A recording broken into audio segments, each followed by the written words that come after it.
This will be the lecture for Chapter 26. We'll be talking about direct current or DC circuits. So what we're going to do is we're going to continue talking about resistors, and now we're going to talk about how we can have resistors in series and parallel, very similar to what we did for capacitors. We'll apply Kirchoff's rules for multi-loop circuits, which really is a way of solving complex resistor circuits. Talk a little bit about the types of meters that we have in a circuit. Really, the whole meat of this is going to be designed such that we can talk about circuits that have both capacitors and resistors in them, or RC circuits. We can hook together resistors the same way we can capacitors, both series and parallel.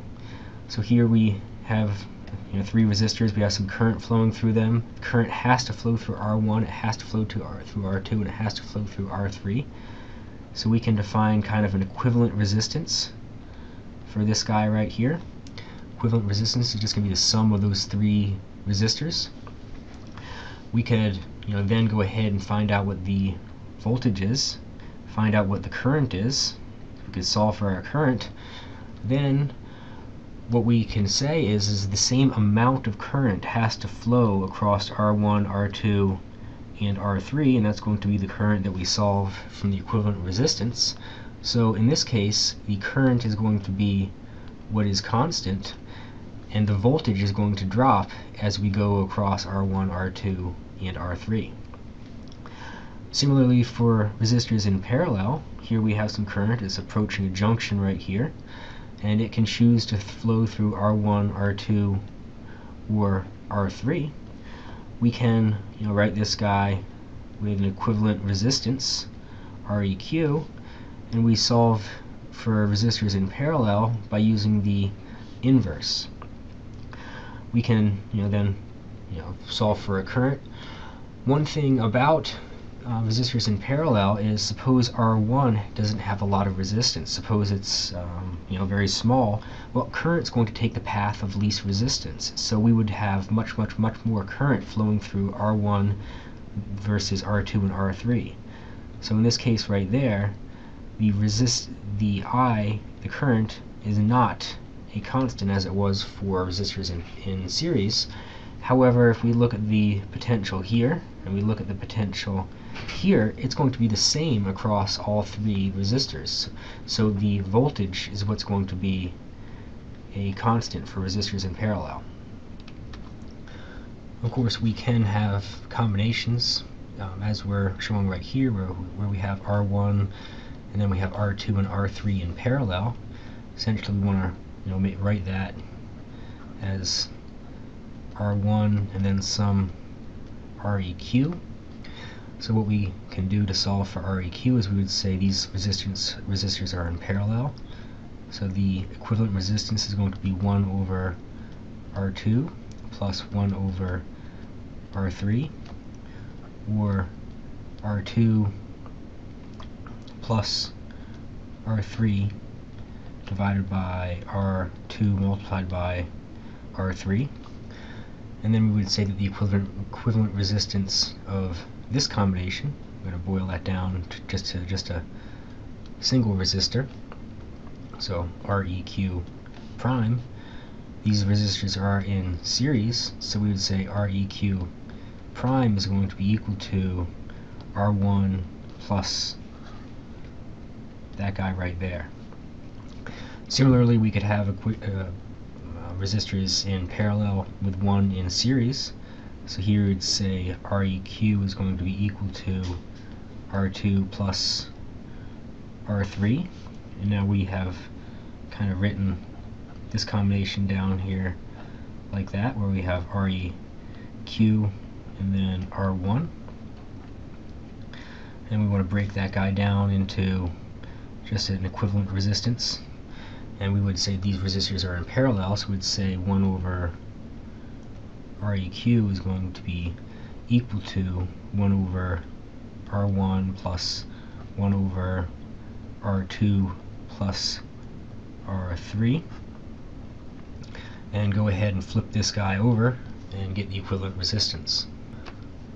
What we can then do is we can then combine this equivalent resistance with Ohm's law V is equal to IR to then solve for currents and voltages in each component. So let's start with this circuit right here where we have a power source of 18 volts with no internal resistance, and we have a resistor in series with two resistors in parallel. What we can then do is we can say we're going to find the equivalent resistance of these guys right here. So 1 over Req is going to be equal to 1 over 3 plus 1 over 6.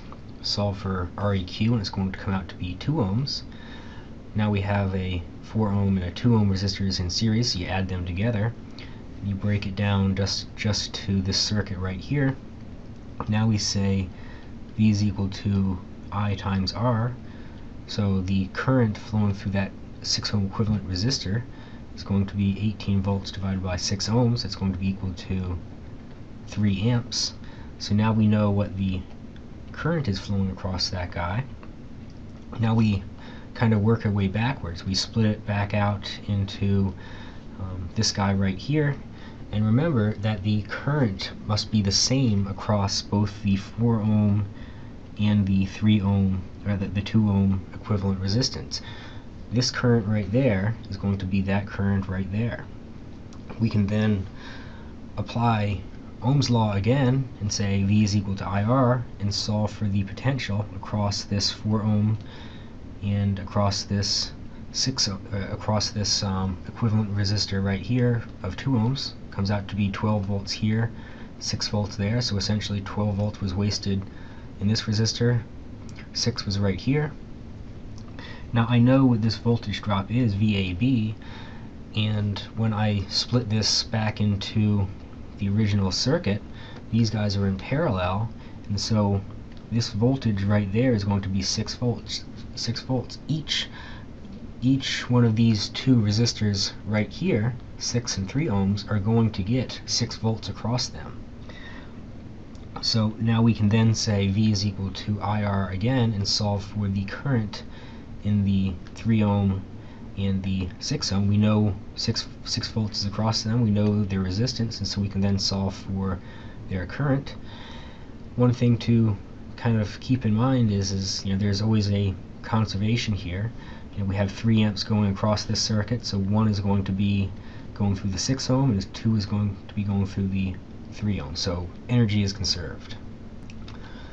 I'm not going to work 26.2, but it kind of highlights the same thing, that if you break these guys back into some equivalent resistance, the same amount of current is going to flow through these guys as the equivalent resistor. The voltage is going to drop from A to B and from B to C. And if for resistors in parallel, VD to VE, that's going to be the same, and different amounts of current are going to flow through each resistor in it. To solve more complicated looking circuits, as the two that you're seeing right here, we're going to rely on something called Kirchoff's rules. There's going to be 2 of them. There's going to be a junction rule and a loop rule, so really right here we're just getting some terminology out of the way. A junction is going to be where three or more conductors meet. It's going to be talking about essentially a flow of current. If I have some current flowing up into point A right there, it's going to have a choice to go left or a choice to go right. It has approached a junction. You look at part C, if we have some current flowing into point C, it must continue in this direction. It doesn't have a choice. So point C is not going to be a junction. So we'll talk about a junction rule. We'll also talk about a loop rule. A loop is any closed conducting path. So let's say we're going to start right here. We can draw a loop through conductors going through elements, kind of as shown right here.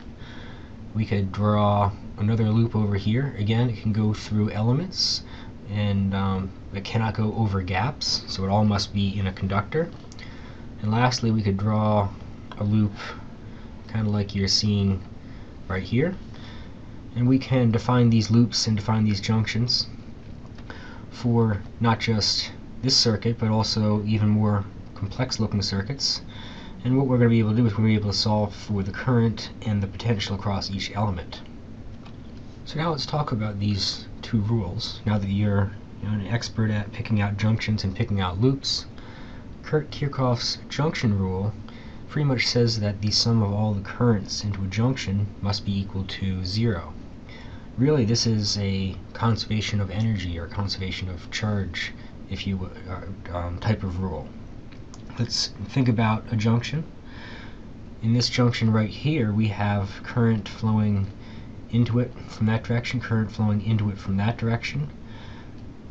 Kirchoff's rule says that the current that's leaving the junction must be the algebraic sum of I1 and I2. If we were to kind of write this as the sum of the currents of the junction, we would say we have I1 flowing in, so there's my I1, we have I2 flowing into my junction, and then leaving my junction I have I1 plus I2, and the algebraic sum of these guys is equal to 0. You can just kind of think of this as a water pipe, where if we have some flow rate going into a junction, we have some water flowing in this direction, the flow rate of the water must be equal to the sum of the water going into it. For Kirchoff's loop rule, it's going to say that the algebraic sum of all the potential differences in a loop must be equal to 0, or the sum of the potentials must be equal to 0 for any given loop. These two equations are by far these two expressions are by far some of the most important two bullets that you're going to see, so make sure you star those guys. Now, we need to talk about sign conventions for the loop rule, so let's talk about that in a little bit more detail. Again, Kirchoff's loop rule says that the sum of voltages must be equal to 0 for any given loop. So let's take a look right here at loop 3. Here we're going to have a voltage due to R2, we're going to have a EMF, and then we're going to have some potential due to the resistor with a big R. Now the question is all of these guys must add up to be 0. Some of these guys are going to have negative signs, some are going to have positive signs. So the sign convention for the direction of your loop traveling right here is if it goes over an EMF source and it goes from the negative side to the positive side, it's gaining potential, so it is going to be written as a positive EMF. If the loop is traveling from the positive side to the negative side, it's losing potential, so we would call that a negative EMF. Taking a look at our loop right here, this loop went from the positive side to the negative sign, so that would actually be a negative. Now for resistors, it depends on the direction of the current. So here we have current traveling from right to left, and the loop is going from left to right. Then we're going to say that we have gained some potential. Remember that resistors cause potential drops, and here we've essentially increased our potential by a factor of IR. If the loop is traveling in the same direction as the current, here I have my loop, here I have my current, then we're essentially going to subtract off the potential drop caused by that resistor, or IR. What are the directions of the current for this loop right here? Well, here we have current flowing away from the positive terminal. Here we're going to have current flowing away from the positive terminal. Those two guys are going to go into this junction at A, and obviously it's going to be flowing in that direction. So here I have my current going here, and then I'll have my current kind of returning, going through junction B in those directions right there. So for this first resistor, R2, my loop is in the same direction as the current, so it would be a negative. And the same with, and the opposite is true for this resistor right here, the capital R. It's traveling in the opposite direction, and so that's going to be a positive. So now you can kind of see how these voltages will add up to be 0.